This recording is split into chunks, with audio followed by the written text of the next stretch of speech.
Kinukumpani sa isang Chinese naval base ang China Coast Guard ship na nasira matapos mabangga ng barko ng kanilang Navy sa Bajo de Masinloc. Batay po yan sa mga satellite photo. At ayon sa Philippine Navy, posibleng abutin ng ilang buwan o di kaya taon bago itong muling magamit. Saksi si Chino Gaston.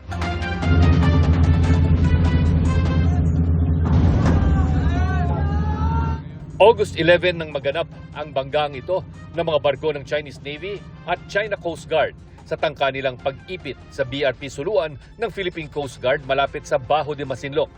Dahil sa banggaan, kitang napingas ang nguso ng barko ng China Coast Guard at napinsala rin ang barko ng Chinese Navy. Halos 2 linggo makalipas, sa mga satellite photo na nakuha ng Reuters, ang Coast Guard ship 3104 makikitang nakadaong sa Yulin Naval Base sa Hainan Island. Ayon sa Reuters, under repair ang 3104 na makikitang wala na ang dulong bahagi ng bow o harapan na parte ng barko. May nakatabi ding tugboat sa gilid nito. Ayon sa Philippine Navy, ang mga ganitong klaseng pagkasira inaabot ng ilang buwan o di kaya taon bago maging seaworthy ang isang barko. There appears to be much damage to the front portion of the Coast Guard ship. But we don't know if there were any other damages, especially to the underwater part, the lining of the shaft, and other critical parts of the ship. So generally, I would say around 1 to 2 months.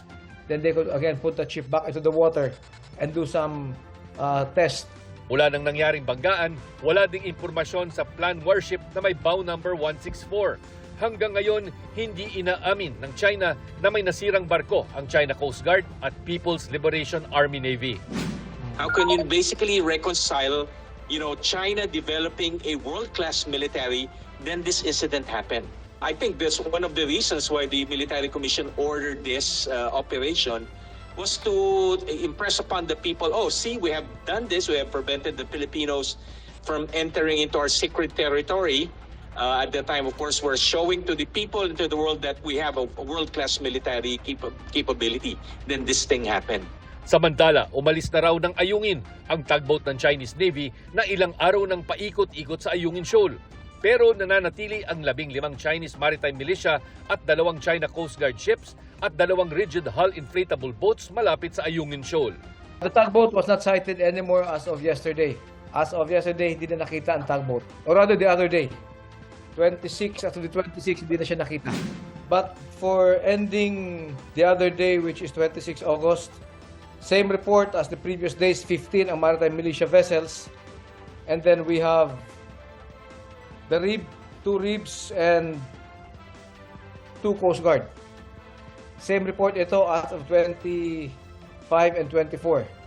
So basically, the number has been constant, 15 MMV to Chinese Coast Guard to Maritime Militia.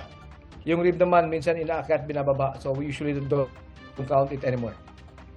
Gayunpaman, hindi nagpapakakampante ang Philippine Navy para matiyak na ligtas ang mga sundalo sa BRP Sierra Madre at maayos na maisasagawa ang mga resupply at troop rotation mission doon.